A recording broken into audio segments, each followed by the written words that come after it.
Oleh karena itu, saya kira jangan berhenti hanya berorganisasi saja, tetapi berorganisasilah dengan kemampuan akademik, ya kemampuan manajerial gitu. Jadi jangan ditonjolkan tuh kemampuan untuk interaksi orasi gitu, tapi bagaimana konsepsi juga penting gitu.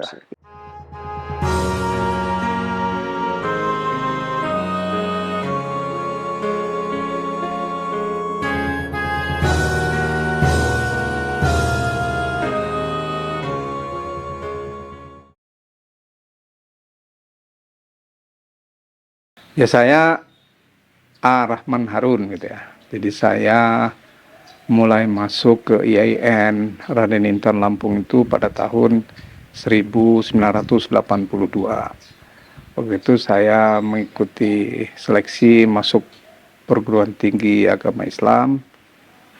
Saya diterima di IAIN Raden Intan di Fakultas Tarbiyah. Waktu itu kampusnya masih di kampus lama yang saat ini menjadi tempat ataupun kampus Pascasarjana UIN Raden Intan.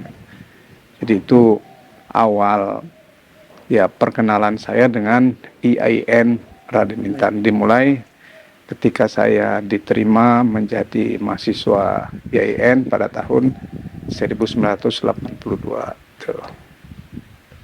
Ketika Kanda di perkuliahan UIN Raden Intan Lampung, IAIN waktu itu Kanda? Iya. Bagaimana situasi kondisi mahasiswa pada saat itu? Nah waktu itu kondisi mahasiswa itu kan baru sedikit ya. Jadi angkatan saya di tahun 82 itu Fakultas Tarbiyah itu baru 2 kelas gitu ya. Ada 2 kelas, yaitu kelas A dan kelas B gitu ya. Baru sekitar mungkin nggak sampai 100 orang lah gitu. Jadi 2 kelas itulah. Jadi dulu ya suasana mahasiswa IAIN itu kan masih menyatu antar fakultas gitu ya. Jadi masih karena masih sedikit, jadi interaksi dengan fakultas-fakultas lain kan masih intens gitu. Jadi seperti itu gitu. Jadi situasi dan kondisi pada saat itu gitu. Jadi perkuliahan pun masih sangat sederhana seperti itu gitu ya. Jadi dosen masuk, kemudian memberi catatan, kemudian setelah itu berdiskusi gitu.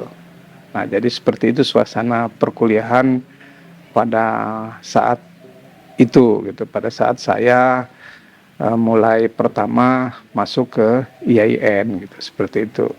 Baik, untuk sebelumnya saat ini Kanda ini sedang sibuk apa untuk pekerjaan? Saya katakanlah setelah saya selesai menempuh pendidikan di IAIN Raden Intan, saya waktu itu diterima sebagai guru di Madrasah Ibtidaiyah di Min 2 Bandar Lampung. Setelah itu saya ditarik ke pegawai kantor Kementerian Agama Kota Bandar Lampung.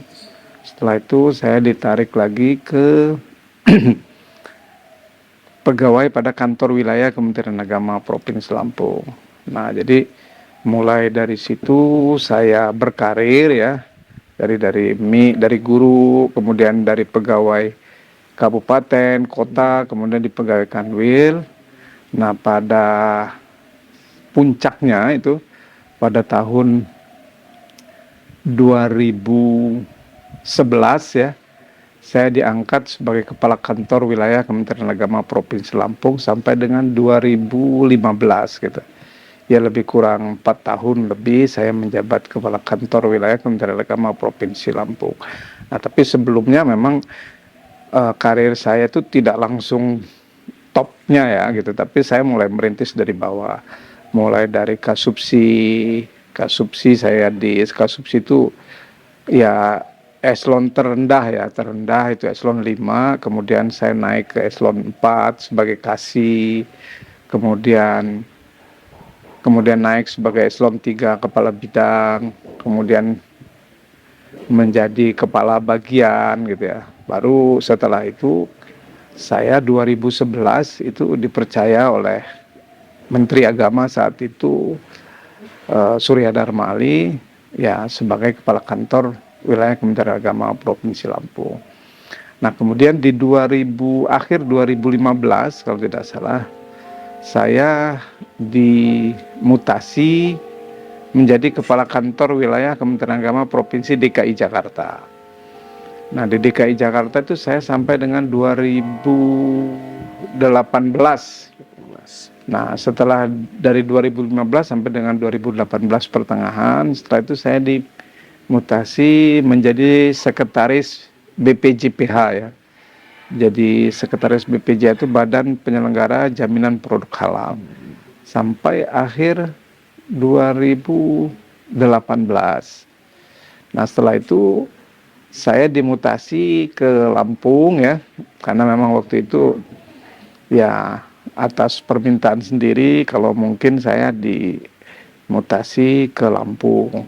Nah, waktu itu yang mungkin untuk bisa saya duduki adalah sebagai kepala biro. Nah, jadi sejak 2018 saya menjabat sebagai kepala biro AUPK, jadi Administrasi Umum Perencanaan Keuangan dan Kepegawaian pada UIN Intan Lampung.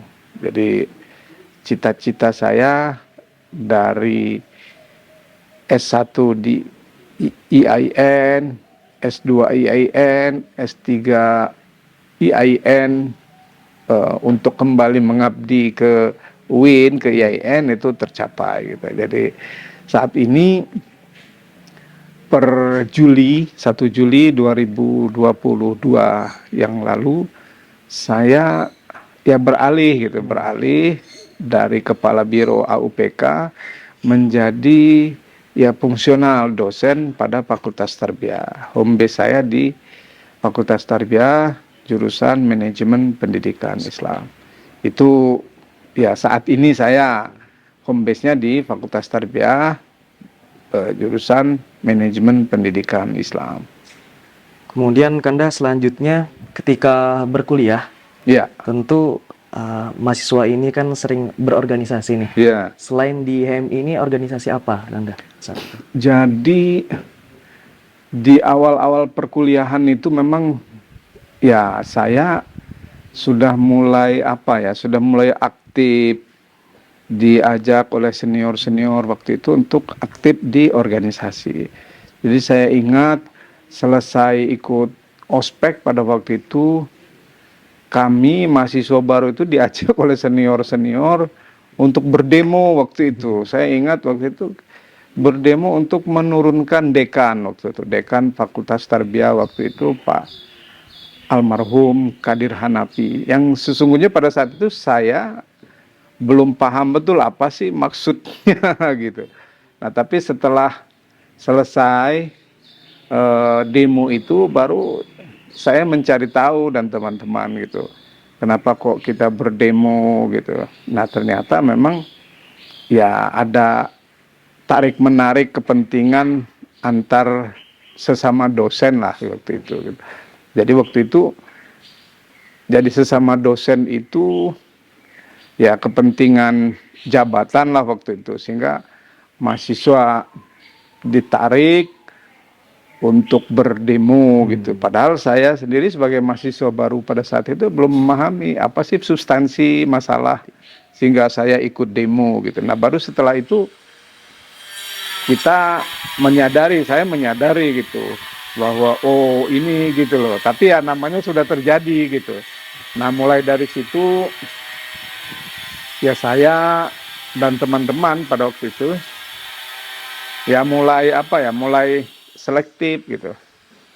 Jadi diawali misalnya pertama sekali itu pada waktu itu ya kita mengadakan pemilihan ketua Kosma waktu itu, ketua komisariat tingkat 1 waktu itu. Nah, saya sudah mulai ikut berkecimpung di dalamnya gitu. Jadi saya ikut kontestasi pemilihan ketua Kosma Walaupun pada waktu itu saya belum terpilih sebagai ketua, tapi ya saya waktu itu di peringkat kedua sehingga saya ditempatkan sebagai wakil ketua Kosma. Nah, itu awal mula saya berkenalan, berinteraksi dengan organisasi intrakampus. Nah, baru setelah itu ya aktif di komisariat, kemudian aktif di senat mahasiswa gitu. Nah, sampai pada akhirnya saya mencapai top ya di senat Fakultas Tarbiyah waktu itu gitu. Nah, jadi setelah di senat Fakultas Tarbiyah waktu organisasi kemahasiswaan intrakampus di tingkat institut itu namanya BPKM.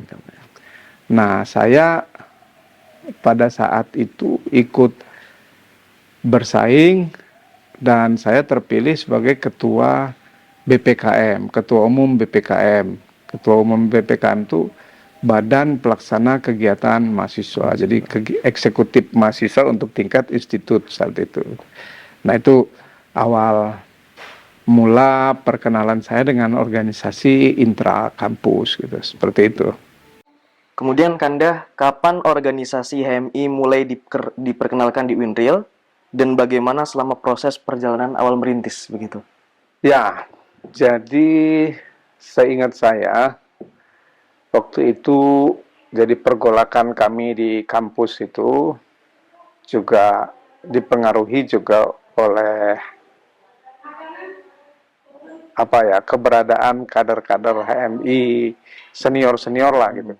Walaupun pada saat itu memang HMI secara institusional itu kan belum eksis di kampus gitu. Tapi karena dipengaruhi oleh para senior waktu itu, senior yang aktif di kampus, kemudian senior-senior yang punya menurut kami itu punya wawasan lebih gitu.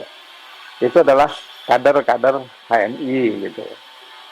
Nah, oleh karena itu saya dan beberapa teman itu kan mulai tertarik gitu, mulai mencari tahu, oh ternyata para senior itu aktif di HMI gitu. Nah, mulai dari situ saya terutama mulai mencari tahu bagaimana sih supaya kita bisa aktif di HMI gitu. Nah, mulai kita berkenalan dengan para senior, dikenalkan juga. Nah, kita mulai waktu itu ikut basic training ya. Tahun 82 kalau tidak salah itu di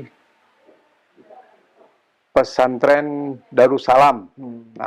Nah, waktu itu dari UIN itu ada 4 orang yang ikut itu. Saya sendiri dari Fakultas Tarbiyah, kemudian dari Fakultas Suludin itu Suhanda, kemudian dari Fakultas Syariah itu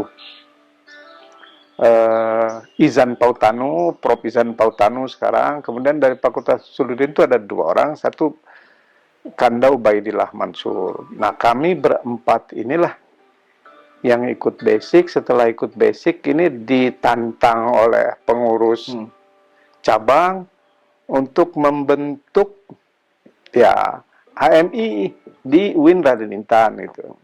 Jadi apakah HMI di UIN Raden Intan pada waktu itu ada? Ya secara person ada gitu, tetapi secara kelembagaan itu belum gitu. Nah, setelah kami berempat ini ikut basic, nah kami mulai merintis, mulai berupaya ya mulai mempelajari ADART tentang bagaimana pembentukan komisariat di fakultas. Nah, jadi pada waktu itu kami berempat ini dipandu oleh sekrum cabang waktu itu ya, oleh pengurus cabang Kanda Abdul Wahab. Nah, karena keterbatasan kader waktu itu sudah kami berempat ini di samping mendirikan komisariat juga mendirikan koordinator komisariat Korkom gitu. Jadi saya kami masih ingat tuh menggunakan fasilitas kampus secara diam-diam di Labuan Ratu. Kita rapat dan bersepakat begitu membentuk komisariat di 3 fakultas waktu itu dan koordinator komisariat. Komisariat. Nah, kenapa Korkom dibentuk? Ya karena waktu itu di fakultas itu Tarbiyah, Syariah, Usuluddin itu hanya beberapa orang gitu, hanya kami berempat lah waktu itu. Nah, kami berempat ini bermusyawarah membentuk komisariat di 3 fakultas dan koordinator komisariat di tingkat universitas, institut gitu. Nah, waktu itu terpilih sebagai ketua Korkom itu Kanda Ubaidillah Mansur, saya sebagai sekretaris umum. Nah, kemudian ya kami berempat ini masuk di dalam semua pengurus itu, ada yang wakil ketua, wakil sekretaris waktu itu. Nah, di samping sebagai pengurus Korkom masih rangkap jabatan gitu. Saya di samping sekretaris umum Korkom juga bertindak sebagai ketua umum komisariat Fakultas Tarbiyah. Jadi Suhanda itu sebagai ketua komisariat Fakultas Usuluddin, Izan Pautanu yang saat ini guru besar di UIN Bandung itu ketua komisariat Fakultas Syariah. Nah, kami berempat ini ya di samping sebagai pengurus Korkom juga merangkap jabatan sebagai ketua komisariat. Nah, waktu itu memang ada beberapa kendala, misalnya penolakan dari pengurus cabang gitu. Kenapa mestinya kan bentuk komisariat dulu baru bentuk Korkom gitu, dan tidak boleh ada rangkap jabatan. Tetapi waktu itu kita tidak melihat legal atau konstitusional atau tidak, tetapi kan semata-mata kita ingin agar keberadaan HMI, eksistensi HMI di IAIN dan Intan itu ada gitu. Nah, soal lain-lain nanti kita benahi sambil berjalan. Nah, alhamdulillah sejalan dengan perjalanan waktu, kita mulai ya merekrut kader-kader. Nah, klimaksnya itu ketika kita meminta kepada cabang untuk menjadi panitia pelaksana basic training. Nah, di situ mulai kita banyak gitu merekrut kader-kader dari internal IAIN. Nah, mulai di situ ya keberadaan HMI di IAIN dan Intan Lampung baik secara struktur organisasi maupun secara person sudah mulai terlihat. Gitu, mulai terlihat gitu. Jadi perlahan tapi pasti gitu. Nah, di situ mulai ya HMI mulai berkembang gitu. Dimana pada waktu itu memang orang yang ya masuk menjadi kader HMI itu memang kader-kader potensial. Gitu. Sehingga pada waktu itu kontestasi pemilihan senat baik di fakultas maupun BPKM di tingkat universitas itu kader-kader HMI ya, karena memang dari aspek dari aspek kemampuan dia lebih menonjol, sehingga kader-kader kita itu terpilih menjadi ketua senat dan ketua BPKM. Saya di samping ketua senat pada waktu itu, setelah periodisasi senat saya ditunjuk atau terpilih sebagai ketua BPKM. Nah, itu gitu. Jadi seingat saya ya mendirikan ataupun keberadaan HMI komisariat di lingkungan UIN di IAIN waktu itu ya, IAIN itu disponsori oleh kami berempat, kemudian waktu itu disupport oleh dosen junior lah pada waktu itu, dosen senior dan dosen junior. Waktu itu almarhum Pak Yukrim Latif dan Pak Rusman Institut.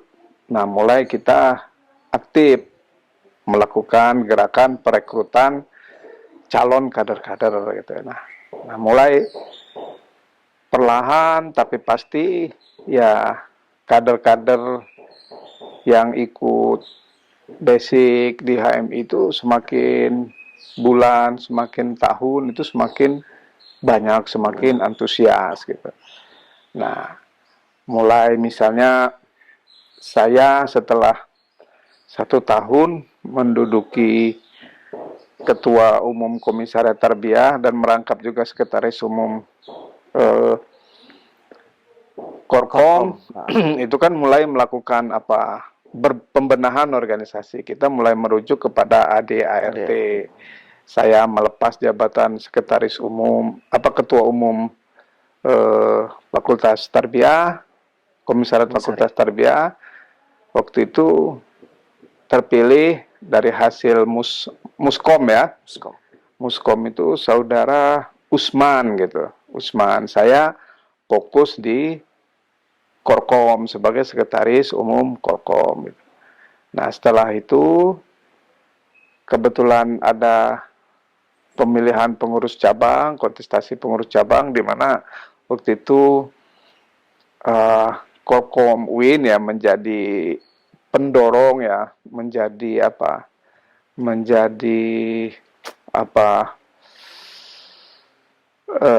pendorong salah satu kandidat, dan kebetulan kandidat yang didorong oleh Korkom UIN itu terpilih. Nah, sehingga banyak kader di IAIN yang direkrut menjadi pengurus cabang itu, termasuk diantaranya saya ditunjuk sebagai ketua PTKP ya, PTKP pengurus cabang. Nah, mulai dari situ regenerasi di komisariat, regenerasi di koordinator komisariat itu sudah mulai kita lakukan. Jadi mulai ada Muskom ya, jadi musyawarah komisariat, kemudian Kurkom ya untuk memilih pengurus Korkom di UIN itu sudah mulai dilakukan gitu. Saya masih ingat gitu, kalau di Fakultas Tarbiyah itu setelah saya sebagai ketua umum itu saudara Usman ya, kemudian saudara Abdul Khalil ya, kalau nggak salah dia pernah jadi camat di Lampung Selatan. Setelah itu Bastian dulu Hanapi gitu. Nah, setelah itu saya udah nggak ingat lagi gitu. Itu di Tarbiyah gitu. Nah, tapi yang pasti bahwa memang waktu itu kader-kader HMI mendominasi kepemimpinan di ekstra kampus gitu, di intra kampus, terutama di UIN itu. Jadi memang ya bukan kebetulan, tapi memang potensi-potensi yang dimiliki oleh kader-kader HMI pada waktu itu memang memungkinkan teman-teman itu terpilih sebagai pimpinan organisasi intrakampus pada saat itu gitu. Kemudian Kanda, ketika komisariat telah terbentuk gitu Kanda, Ya. Tarbiyah khususnya, bagaimana kondisi struktural, kepengurusan, kondisi mahasiswa yang ingin dikader pada saat itu? Ya, pada waktu itu kita ya melakukan rekrutmen terhadap kader itu ya melalui pendekatan persuasif gitu, pendekatan pribadi gitu, kita dekati, karena waktu itu emang ya HMI itu kan masih sesuatu yang ya organisasi ekstra kampus lah umumnya, bukan hanya HMI, itu kan masih belum dikenal di masyarakat kampus IAIN pada saat itu. Oleh karena itu kita mulai mengenalkan organisasi HMI itu kepada teman-teman mahasiswa kan melalui pendekatan pribadi gitu, pendekatan pertemanan gitu. Dan itu mulai kita lakukan gitu melalui pengajian-pengajian pada saat itu. Dan hasilnya ya seperti yang saya ceritakan di awal tadi ya cukup baik gitu. Jadi cukup signifikan lah teman-teman yang ingin bergabung di dalam organisasi HMI di lingkup IAIN gitu, di lingkup IAIN umumnya dan khususnya di lingkup Fakultas Tarbiyah pada saat itu. Kemudian Kanda, apa aja sih kesulitan-kesulitan selama awal mendirikan HMI di UIN khususnya di Fakultas Tarbiyah sendiri? Ya, pertama karena minimnya kader ya, jadi minimnya kader gitu. Dan waktu itu memang orientasi mahasiswa pada saat itu kan memang bagaimana supaya cepat kuliah gitu, supaya cepat kuliah gitu. Jadi itu problem yang kita hadapi. Nah, karena itu kita di asistensi oleh teman-teman, oleh pengurus cabang pada saat itu, bagaimana kita merekrut mahasiswa untuk menjadi kader HMI itu melalui pendekatan-pendekatan prestasi gitu. Jadi bagaimana kader-kader yang sudah duduk dalam kepengurusan, katakanlah kader-kader yang sudah masuk ke dalam HMI itu bisa menunjukkan jati dirinya, eksistensinya, sehingga menjadi daya tarik kader, calon-calon kader itu gitu. Nah, saudara itu salah satunya itu ya bagaimana kita bisa merebut di samping prestasi akademik, juga prestasi di luar luar akademik. Seperti misalnya bagaimana kita bisa duduk sebagai pengurus senat mahasiswa pada waktu itu. Nah, ini adalah upaya yang kita lakukan untuk bagaimana teman-teman mahasiswa yang lain itu mau masuk ke dalam perkaderan HMI. Ya memang pada waktu itu ya seperti tadi. Jadi kesulitan kita ya karena pertama HMI itu belum dikenal gitu. Jadi upaya kita mengenalkan HMI. Kemudian mahasiswa pada saat itu memang masih apatis ya terhadap, saya kira bukan hanya sekarang ya, dulu juga seperti itu gitu. Jadi apatis terhadap kegiatan ekstra maupun intra kampus. Ya. Jadi bagaimana mereka datang ke kampus, pulang gitu. Apalagi mayoritas mahasiswa IAIN waktu itu kan teman-teman dari luar daerah gitu. Jadi motivasi mereka itu cepat selesai kuliah, cepat cari kerja, ya bisa memenuhi harapan orang tuanya lah pada waktu itu. Sehingga kesulitan kita itu bagaimana bahwa menjadi mahasiswa itu kan tidak hanya cepat kuliah gitu, tapi bagaimana kita bisa berinteraksi dengan lingkungan sosial. Nah, untuk bisa berinteraksi dengan lingkungan sosial itu kan tentu kita harus memiliki bekal. Nah, bekal untuk bisa berinteraksi dengan lingkungan sosial, kampus, masyarakat itu adalah melalui organisasi. Nah, organisasi salah satunya melalui HMI lah, seperti itu. Nah, Kanda, setelah kita ngobrolin tentang HMI masa lalu, Kanda. Ya. Kemudian ini apa tanggapan Kanda mengenai HMI masa kini? Waduh, saya lama ya.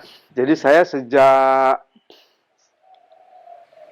sejak 2010 saya sudah tidak intens ya ikut di dalam pergumulan HMI, khususnya kader-kader gitu ya. Karena waktu itu saya sudah mulai sibuk di birokrasi gitu. Sesekali saja gitu ada kader-kader yang datang untuk ngobrol gitu. Nah, tapi saat ini saya melihat bahwa katakanlah perjuangan teman-teman mendirikan HMI di Tarbiyah, di IAIN umumnya itu ya saat ini ya saya merasa bangga lah kira-kira gitu sebagai salah seorang yang mendirikan organisasi di komisariat dan di lingkup IAIN terhadap kader-kader HMI gitu. Jadi kalau dulu itu bisa dihitung dengan jari gitu. Saat ini kan sudah semakin banyak gitu ya kader Tarbiyah, Usuluddin, Syariah dan fakultas-fakultas lain gitu.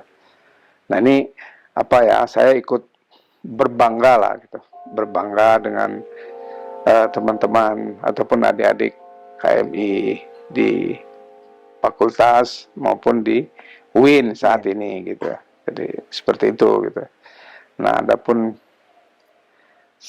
karena saya tidak intens mengikuti perkembangan ataupun dinamika kader komen saya ya dari pengamatan umum ya bahwa ya adik-adik HMI sekarang ini kan terlihat lebih berani gitu ya, terlihat lebih berani turun ke jalan. Saya lihat gitu banyak kader gitu. Sewaktu saya masih aktif di kepala biro ya itu adik-adik HMI itu ya dicap gitu ya cap dalam tanda petik ya, itu kritis gitu terhadap kebijakan-kebijakan kampus gitu. Jadi saya lihat ya itu kan kontrol sosial, sosial kontrol mahasiswa terhadap ya kebijakan kampus yang memang menurut pandangan mahasiswa tidak tidak pas gitu. Nah, oleh karena itu kan diperlukan dialog gitu.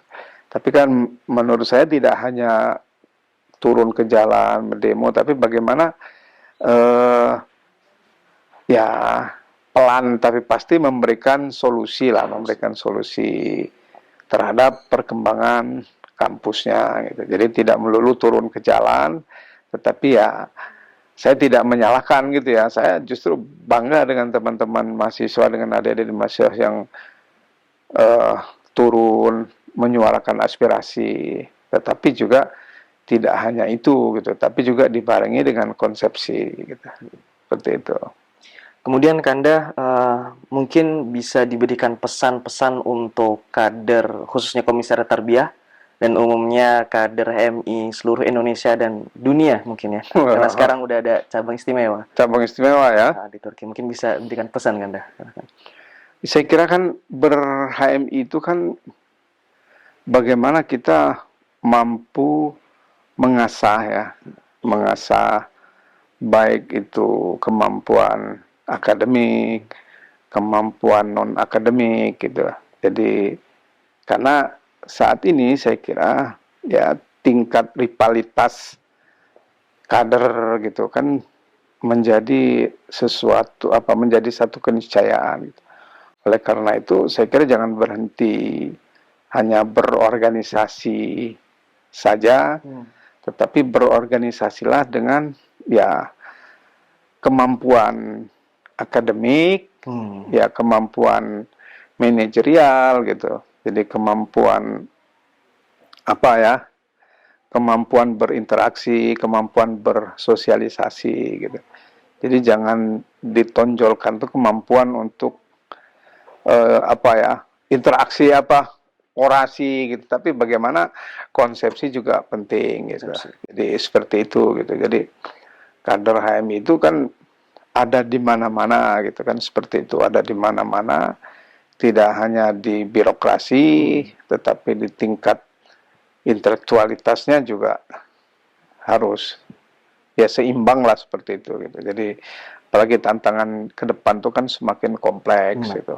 Apa bonus demografi itu kan menuntut ya persaingan global, persaingan ya regional gitu kan semakin kompetitif gitu. Saya kira itu pesan saya kepada teman-teman adik-adik HMI gitu. Jadi jangan merasa terlena dengan kebesaran HMI gitu. HMI akan besar itu justru bagaimana kadernya bisa membesarkan dirinya dulu gitu. Dirinya besar itu otomatis akan berimplikasi kepada pembesaran organisasi secara secara makro lah, kira-kira seperti itu gitu. Kemudian terakhir Kanda closing statement. Mungkin bisa berikan closing statement untuk video ini. Ya, saya khusus ya kepada teman-teman ataupun adik-adik Fakultas Tarbiyah, karena memang saya berasal dari Fakultas Tarbiyah, ya teruslah ya berjuang untuk membesarkan HMI, kemudian jangan jangan jumawa dengan berhasil menduduki ketua senat ataupun ketua dema gitu, tapi yang lebih ditekankan lagi di samping itu adalah set efek bagaimana potensi kedirian kader-kader itu semakin hari semakin meningkat. Jadi bagaimana kader-kader di Fakultas Tarbiyah itu dapat bersaing ya secara akademik dengan kader-kader yang lain, organisasi yang lain gitu. Nah, jadi tidak hanya di tingkat fakultas, tapi di tingkat universitas. Jadi contoh konkretnya misalnya bagaimana setiap kelulusan terbaik dari fakultas itu, dari jurusan itu adalah kader HMI. Itu saja. Makasih. Assalamualaikum warahmatullahi wabarakatuh. Waalaikumsalam warahmatullahi wabarakatuh. Yakin usaha sampai.